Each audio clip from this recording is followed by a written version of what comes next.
I've been doing some filming here in the Bay Area for the show with my friend Roger behind the camera. And while I'm here, I've come to the AIA San Francisco HQ, thanks to Stacey Williams and the team who have been hosting me here, because I wanted to catch up with Evelyn Lee, the current National President of the AIA. Something I like about Evelyn is I follow her on LinkedIn and she pops up these little posts all the time. There's one there. They're daily, and I'm quite the fan. They're quite thought-provoking. And I thought I'd just sit her down and talk about them, find out what's behind the thinking of these posts.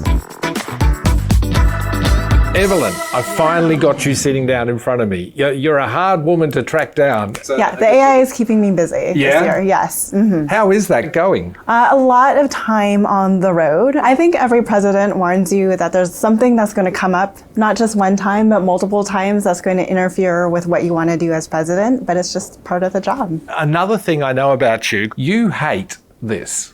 I hate this. You hate what we're doing. This is like a root canal for you, isn't it? Yes. This is horrible for me. Thank you, Mike, for making me do this. Oh, God.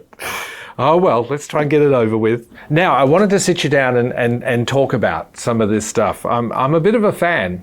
And in fact, maybe this first quote plays into this, I bet. The weight of leadership isn't light, especially as you grow into it. Yeah, because you have to do things like this. Yeah, this is not light. This is not light. For the introvert in me just wants to hide. Is this what you're doing here? You're growing into... Yes, I think it just talks about that as you grow in leadership, you're expected to do more things that are often uncomfortable, but they're expected of our leaders, right? Public speaking has always been hard for me, but as I grew into leadership, as I grew into AIA leadership, I can't be the president of AIA and not do any public speaking. Unfortunately, it doesn't go hand in hand. I guess if you run a business, your employees, they kind of want you there. They want you elevated. They want you out there.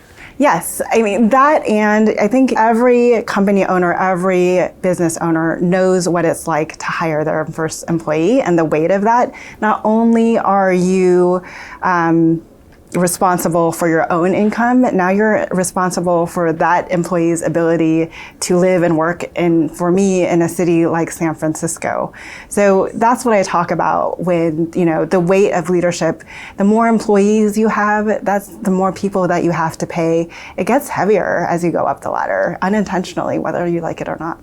Okay, I got another one for you, Evelyn. Start treating your practice like a business. It seems like an obvious statement. I think it's an obvious statement as a business owner. I think a lot of architects would agree that we are horrible at business too. I think they care so much about their project that they just don't have their eye on other areas of the business. All right, you ready for this next one? Whew, heavy. It's time that we confront all the uncomfortable truths about the profession. Yeah, and there are a lot of them. Architects are known for being overworked, underpaid. We talk about being starving artists. These are things that culturally we've always struggled with as a profession. For me, it comes from really examining the business model and the culture that got us here and being intentional about changing the business model and the culture as we move forward. Yeah, and I guess this one plays into the same topic. We don't just have a pipeline problem, we have a growing workforce crisis. Yes.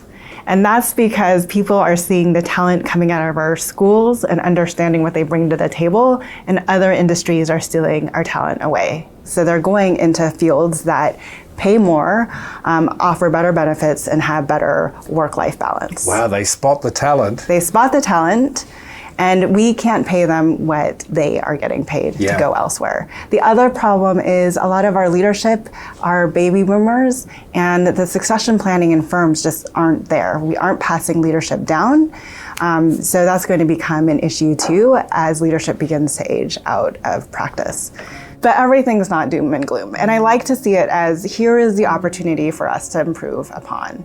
I've always been an advocate for what are different businesses, what are different services or even products that we can be providing that increase the amount of revenue and profit coming into an architecture firm so we can begin to be competitive with all these external forces that are forcing architects to leave.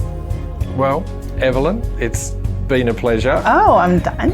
Your visit to the dentist is over. Thank you.